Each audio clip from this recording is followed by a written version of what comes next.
अस्सलाम वालेकुम रहमतुल्लाह। रकावट के जादू, जिस पर रकावट का जादू हो, उसकी अलामात क्या होती हैं और उसका इलाज कैसे कर सकते हैं, ये अक्सर सवाल पूछा गया है। सबसे पहले तो याद रखें कि जिस बंदे के साथ रकावट का जादू, यानी किसी भी मामले में, किसी भी काम में, चाहे वो काम है, कारोबार है, बिजनेस है, जॉब है या शादी है या कोई भी कामयाबी है या किसी भी मामले में, अगर उसको रकावट डालने का जादू किया हो तो उसमें कुछ अलामात होती हैं।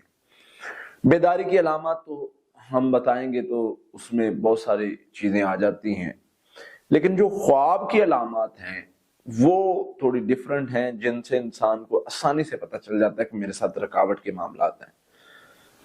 इंसान का खुद को बेबस देखना, ये एक रकावट का जादू जिसके साथ होता है, उसको इस तरह के ख्वाब आते हैं। फिर इसके साथ साथ इंसान भागना चाह रहा है, उसको रास्ता नहीं मिल रहा, रास्ते बंद है, कोशिश कर रहा है वो निकल नहीं पा रहा, बोलना चाह रहा है वो बोल नहीं पा रहा। फिर इसी तरह से सबसे बड़ी अलामत, एग्जाम वाले ख्वाब देखना। पेपर आ रहा है, मैं लिख नहीं पा रहा, मैं लिखने की कोशिश कर रहा हूं, बंदे कहते हैं जी मेरा एग्जाम के साथ दूर दूर तक ताल्लुक नहीं है, 20 साल हो गए मुझे पढ़ाई छोड़ी को, अभी मुझे ये ख्वाब क्यों आ रहे हैं। तो इसमें हम जब देखते हैं तो जो है वो तजर्बात से हमें ये चीज मिली है कि ये जो ख्वाब है इसका रकावट के जादू के साथ ताल्लुक है। एग्जाम वाला ख्वाब, जूता ना मिलने वाला ख्वाब और बेबसी वाला ख्वाब, तो ये जो ख्वाब है अमूमन ये रकावट वाले जादू जिस पर हो उसको अमूमन इस किस्म के ख्वाब आते हैं। अब आते हैं इसके इलाज पर। इसका इलाज कैसे करना है?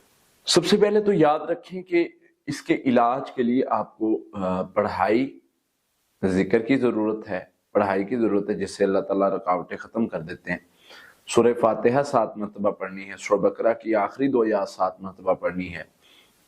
इसके साथ साथ सूरत तौबा की आखिरी 1 आयत 300 बार पढ़नी है, ला हौला वला कुव्वता इल्ला बिल्लाह 300 बार पढ़ना है, और आखिरी 3 कुल 41 मरतबा पढ़ने हैं। ये सुबह शाम आपने पढ़ना है, इंशाल्लाह इससे रुकावट खत्म हो जाएगी। इसके अलावा हमारा दम सुबह शाम सुनना है, रुकिया दम जो है, और इसके साथ साथ अस्तगफिरुल्लाह।